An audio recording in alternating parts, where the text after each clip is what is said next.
Today I will be discussing a reentry permit or filing Form I-131 with U.S. Citizenship and Immigration Services.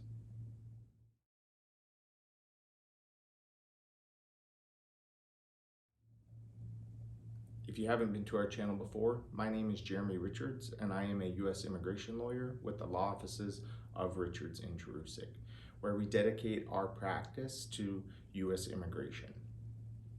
Today I'll be discussing a reentry permit.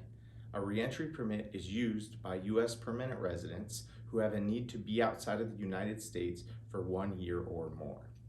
Under U.S. immigration law, if you are outside of the United States of 1 year or more, you have effectively abandoned your U.S. permanent residency in the United States. And in order to re-enter the United States after periods of 1 year or more, you need what is called a re-entry permit. Or you can alternatively file for what is called a returning resident permit. But if you plan accordingly, you can avoid the need of a returning resident permit by filing for a re-entry permit in advance. In order to effectively file for a re-entry permit, you must be physically present in the United States at the time of filing. We see most re-entry permits denied for this reason.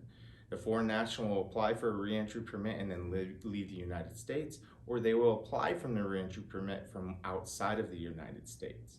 In order for USCIS to effectively accept and adjudicate your I-131 re-entry permit application, you must have been present in the United States at the time USCIS issues the receipt notice. What does that mean? That means when you fill out the form and you file it with U.S. Citizenship and Immigration Service, you must remain in the United States until you're confident that they have received your case for processing. If you leave the United States before they've received your case for processing, they will deny your re-entry permit. The second factor to keep in mind when you're filing for a re-entry permit is if you were in the United States and you were physically present when they received the case for processing, you can leave the United States at that point. But however, you will need to return to the United States to perform the biometrics. The biometrics must be performed here in the United States after filing that re-entry permit. There are cases where you can have a request to have biometrics performed abroad. However, those situations are limited.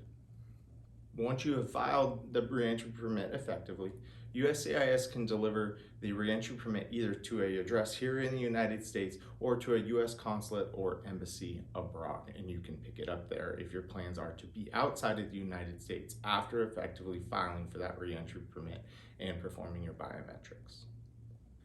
A re-entry permit can be valid for up to 2 years at a time. Re-entry permits are not renewable, meaning once it expires, you have to apply for a new re-entry permit all over again. If you have questions about obtaining a re-entry permit for the United States as a U.S. permanent resident, or you have any other questions about U.S. immigration law, we'd be glad to help. If you haven't already, please subscribe to our channel, like our videos so that others out there looking for this content will be able to find it as well. You can give us a call, visit our website, send us an email, whatever works best for you. Thank you for watching and have a great day.